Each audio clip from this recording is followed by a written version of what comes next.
Meanwhile, Zelensky and team have had a new brainwave. Change the name of Russia. And I'm not making this up. The Ukrainians think it's a way to needle Moscow. It started with a petition that has been doing the rounds in Ukraine. It was addressed to President Zelensky himself. And as of this afternoon, this petition has more than 25,000 supporters. What does it say? It says that Ukraine should change the name of Russia and call it Muscovy. It's the historical name of Russia. It is based on Russia's current capital, Moscow, and the area around it.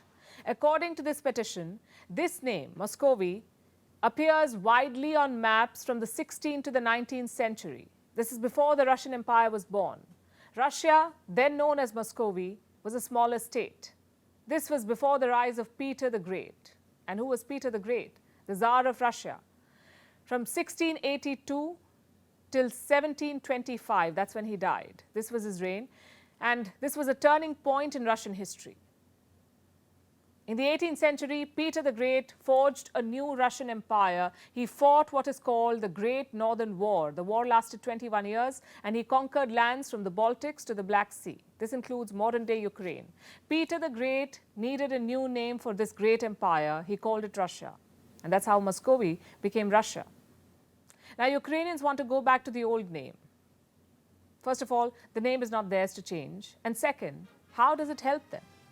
The idea is to highlight Russia's history of imperialism and take a dig at Vladimir Putin.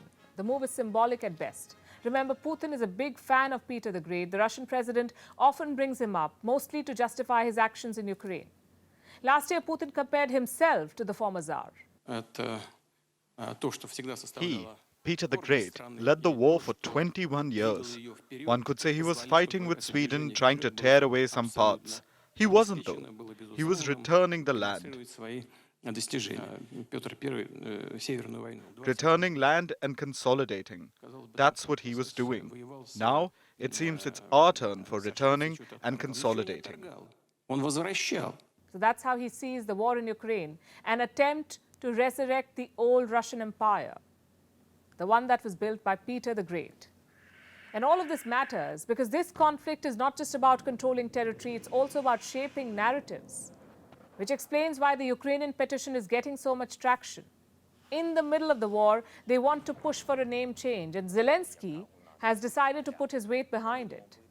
Listen to what the Ukrainian president said, and I'm quoting, "I appeal to the Prime Minister of Ukraine with a request for its comprehensive processing, in particular with the involvement of scientific institutions, and to inform me and the author of the petition about the results."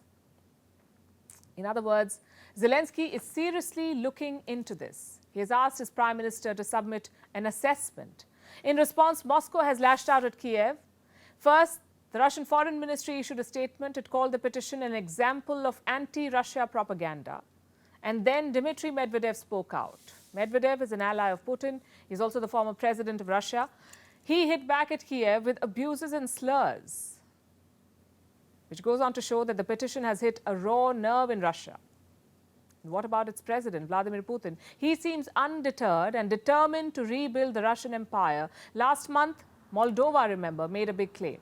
Its president said that Russia wanted to topple the Moldovan government. She said Moscow wanted to use saboteurs to pull this off.